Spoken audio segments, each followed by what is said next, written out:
Alhamdulillah baik Bu. Iya. Habis dari mana nih? Saya dari rumah. Hmm. Habis dari rumah ya Mbak Windy. Kira-kira Mbak Windy habis ngapain nih? Kok kelihatannya masih seger banget gitu. Iya Bu, saya habis mandi. Makanya kelihatan seger. Oh, Mbak Windy ada yang bisa ibu bantu? Iya Bu, saya itu ada masalah sama kepercayaan diri saya sendiri karena saya sering merasa insecure dan overthinking. Oke, jadi Mbak Windy ada masalah ya untuk datang ke sini untuk bercerita ke saya, ke ibu. Sebelum kita masuk ke masalahnya nih, kita mau melaksanakan konseling berapa menit Mbak Windy? Mungkin 30 menit cukup.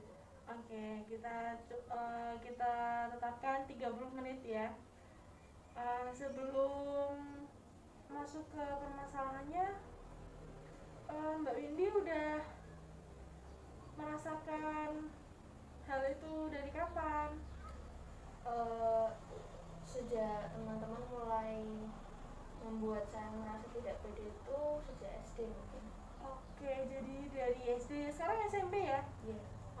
Dari SD sudah cukup lama ya Mbak Windy ya. Selanjutnya Mbak Windy boleh bercerita nih dari awal apa yang mendasari Mbak Windy menjadi seperti ini, seperti itu. Silahkan Mbak Windy. Jadi kan dulu saya punya teman berdua itu, saya kemana-mana sama dia gitu sampai dikira anak kembar gitu kadang kak. Oh kalian mirip ya, cuman yang satu kok hitam gitu kan kadang ngerasa kak.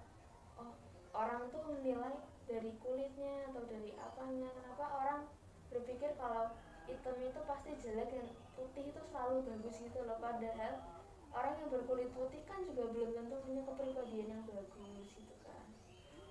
Terus kadang saya suka minder karena melihat teman-teman yang cantik itu selalu bergerombol sama orang-orang yang cantik, jarang ada orang cantik mau berteman sama orang-orang jelek gitu, dan saya merasa kenapa saya sulit dapat teman, apa karena saya kurang cantik atau gimana. Teman-teman saya juga banyak kok yang sering bilang, ah kamu kan jelek makanya kamu gak pernah punya pacar gitu. Oke, jadi permasalahan Mbak Windy itu selalu tidak pede dengan apa yang ada Iya. di diri Mbak Windy. Terus Mbak Windy suka dibanding-bandingkan sama temen yang lebih putih, mohon maaf, lebih Iya. kulitnya lebih cerah, terus lebih cantik gitu ya. Eh, jadi itu sudah terjadi berapa kali Mbak? Maksudnya apakah itu selalu setiap minggu atau setiap hari atau jarang gitu? Itu nggak menentu sih karena saya sendiri juga mengurangi interaksi sama orang-orang yang seperti itu karena buat saya sakit hati sendiri, jadi kayak saya mengurangi interaksi saya sama mereka, jadi jarang mereka ngomong gitu, cuman sekalinya ngomong itu selalu bertubi-tubi kayak semua orang langsung bareng gitu loh. Oke, jadi itu nggak intens ya, nggak intens setiap minggu atau setiap hari gitu, nggak. Iya. Cuman sekalinya dia uh, mau berbicara itu kan langsung langsung beruntun gitu ya Mbak ya, Iya. langsung berkali-kali terus diulang-ulang gitu. Jadi membuat Mbak Windy itu jadi sakit hati gitu ya. Iya. Oke, Ibu tahu kok perasaan Mbak Windy. Soalnya enggak cuma Mbak Windy aja yang bilang seperti itu. Banyak teman-teman Ibu juga seperti itu. Jadi kayak Ibu juga bisa merasakan gitu. Oke, jadi Mbak Windy itu selalu berpikirnya takutnya nanti kalau semisal saya menginjak ke tingkat yang lebih tinggi itu mesti selalu dibanding-bandingkan, Iya. diejek gitu ya. Semakin dewasa kan orang semakin punya banyak teman gitu kan, saya takutnya kalau saya nggak bisa bergaul, saya nggak bisa punya teman, akhirnya tuh apa-apa saya sendiri gitu loh, cuma takut itu. Oke, jadi ketakutan itu selalu datang itu setiap hari ya Mbak ya. Iya. Itu membuat Mbak Windy misalnya gejalanya apa gitu kalau Mbak Windy berpikir seperti itu? Maksudnya nggak bisa tidur, terus selalu kepikiran bilang nangis sendiri atau gimana gitu? Oh, dampaknya Iya. dampaknya sih lebih ke jadi orang yang tertutup, susah bersosialisasi, suka menyendiri daripada berbaur sama orang-orang di halayak umum gitu. Terus kadang juga suka nangis sendiri, suka nyalahkan takdir, kenapa aku terlahir seperti ini gitu loh. Jadi bikin nggak bersyukur banget, apalagi kadang yang ngomong kayak gitu keluarga sendiri. Oke, jadi udah tahu ya tadi bilang jadi kelihatan nggak bersyukur banget gitu. Oke, di sini udah ada satu poin yang membuat Mbak Windy tuh menjalani itu dengan rasa sadar gitu ya. Mbak Windy udah bilang udah nggak bisa bersyukur, rasa bersyukurnya kurang gitu ya Mbak Windy. Oke, jadi ini sangat mengganggu ya Mbak. Mungkin memang kurang lebihnya banyak orang yang bilang kalau dibanding-bandingkan terus dibeda-bedakan itu menjadi sesuatu yang membuat kita down atau lemah, terus kita juga terhambat pekerjaan kita memikirkan itu kan. Ibu mau bertanya nih, Mbak Windy tuh anak berapa ya? Saya anak pertama Dari berapa bersaudara? dari 2 bersaudara. Oke, jadi Mbak Windy anak pertama, jadi menjadi panutan untuk adiknya nanti ya Mbak ya. Oke, kira-kira Mbak Windy itu sudah melakukan apa sih yang membuat itu kecemasan dan pikiran negatif Mbak Windy, insecure Mbak Windy itu berkurang tuh udah berapa persen, atau udah apa yang udah dilakuin gitu? Sejak merasa down gitu, saya sering nonton motivasi di YouTube, atau kadang saya kan sering main sosial media juga. Di situ ketemu orang-orang yang open minded banget gitu loh. Jadi mereka menegaskan kalau kecantikan itu bukan dari apa yang kamu tunjukkan oleh fisikmu, tapi kecantikan itu dari apa yang kamu lakukan, apa yang kamu perbuat, dan kebaikanmu gitu, sifatnya gitu. Oke, jadi bener ya, itu adalah salah satu hal yang positif buat menghindari rasa insecure yang berlebihan. Oke.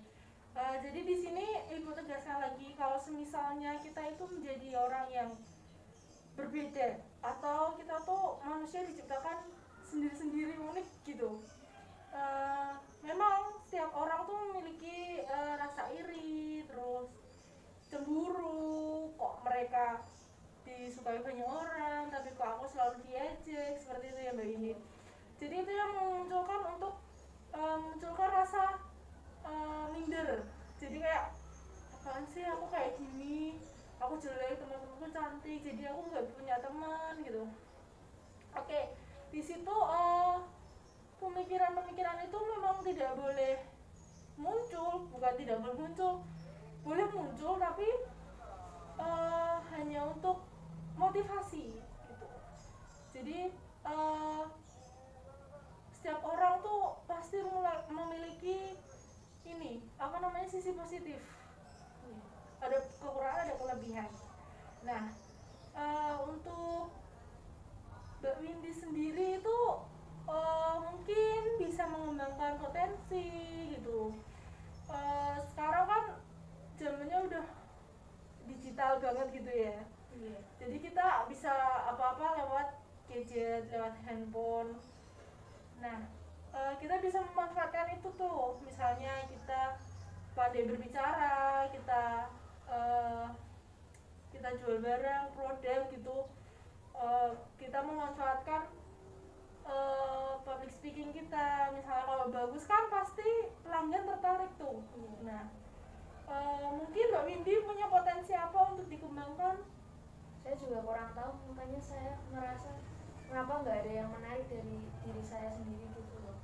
Oke, jadi Mbak Windy itu memandang diri Mbak Windy itu selalu kurang terus gitu ya, nggak pernah mohon maaf bukan nggak pernah ya, mungkin kurang bersyukur. Misalnya saya tuh jelek, terus apa sih takdir kok kayak gini banget, saya kok terlahir jadi jelek, seperti itu ya, mesti di depan kaca, di depan cermin mesti bilang kayak gitu, apa sih nggak berguna bla bla bla. Jadi kayak lebih menyerang diri sendiri gitu ya kan. Iya.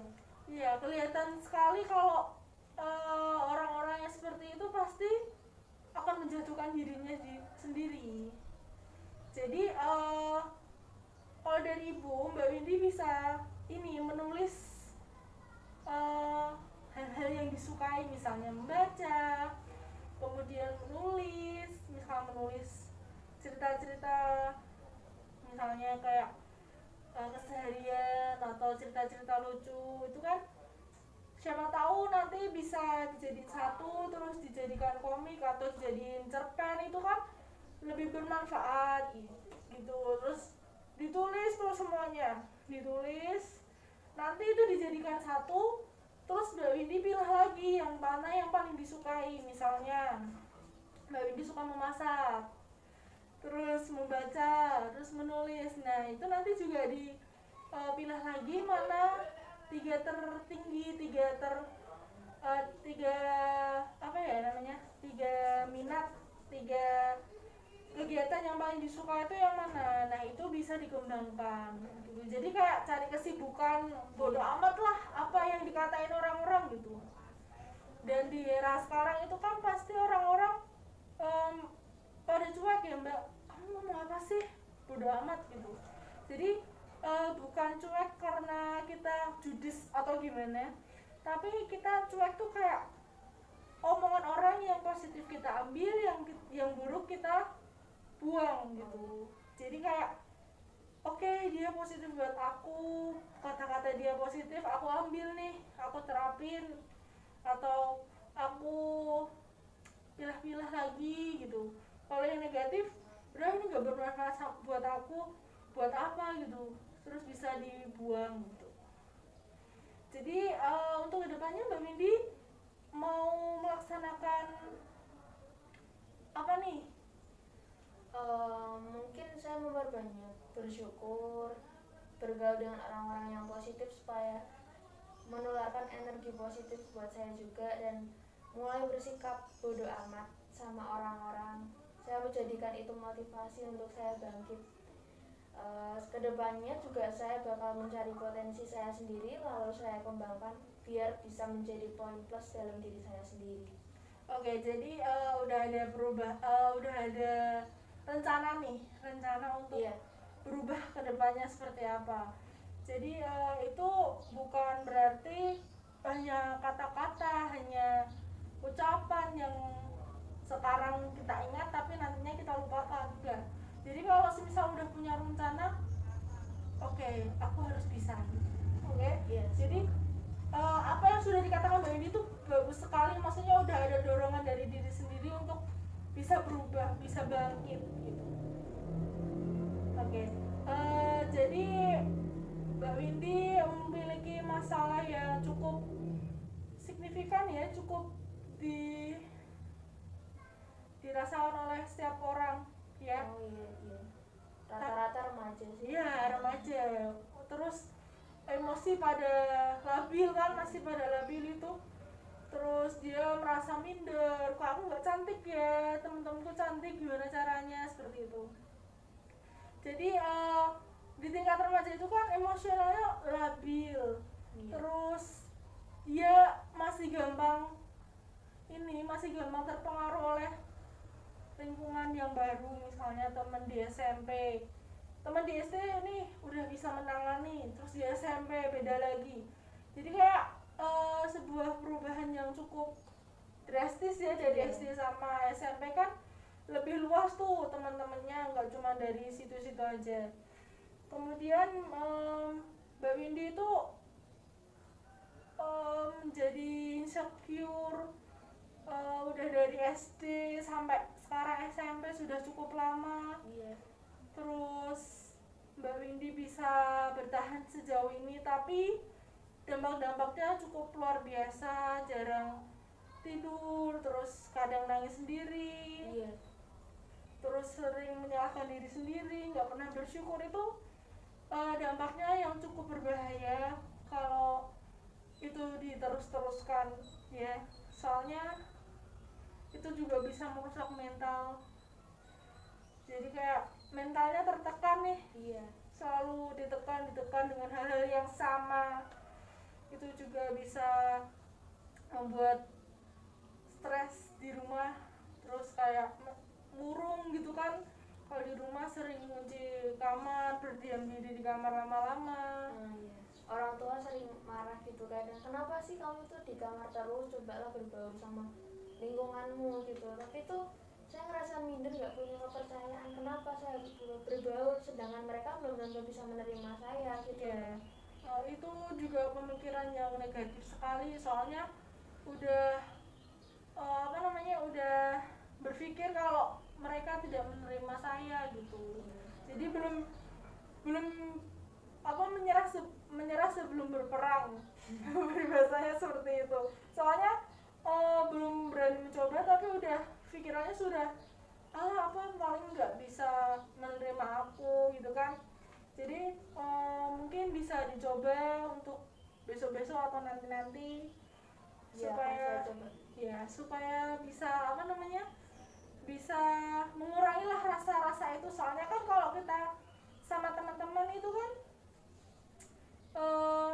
berbaur, terus kita bisa melupakan hal itu, bisa melupakan masalah, jadi kayak lebih netral aja pikirannya gitu. Oke, jadi Mbak Windy akan melaksanakan itu kapan? Mungkin setelah pulang dari sini, secepatnya. Oke, secepatnya bisa nanti, bisa besok ya. Iya. Oke. Semoga apa yang difikirkan Mbak Windy, apa yang sudah dipilih Mbak Windy, apa yang direncanakan bisa dijalankan dengan baik. Itu udah cukup bagus, sudah cukup luar biasa apa yang dipilih. Salah satunya tadi mau berbaur di lingkungan rumah, terus mau lebih bersyukur, itu sudah luar biasa sekali. Semoga apa yang direncanakan bisa berjalan dengan baik. Ibu doakan semoga sukses. Berhubung waktu yang kita tentukan tadi hampir habis, kita akan melaksanakan kegiatan konseling ini minggu depan atau kita lanjutkan hari ini? Minggu depan. Oke, Ibu akan melihat perubahan di pertemuan minggu depan. Semoga sukses. Sampai bertemu minggu depan. Terima kasih Bu atas bantuannya. Ya, sama-sama Mbak Windy. Oke, baik Bu, terima kasih. Selamat sore, saya pamit dulu ya. Iya, hati-hati jalan ya Mbak Windy. Selamat sore. Iya, selamat sore Bu.